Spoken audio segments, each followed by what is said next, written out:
Hi everyone, in front of me I've got OSCAL C20 PRO and let me share with you how to check for the software updates on this device.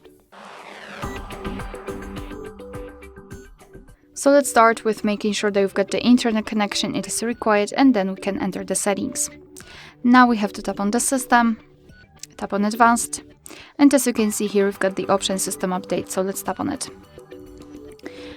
We have to tap on check for updates, and that's why you need the internet connection. Your device will simply try to check whether you've got any kind of updates pending, and you can meet two different scenarios. This is the first one where your software is up to date and there's nothing to download. You will see this exact information, and the second scenario is where your device will actually find the update. It will show you the information about it, what has been fixed, what has been added, and then you will be able to simply tap on download or update, and your device will of course apply the updates.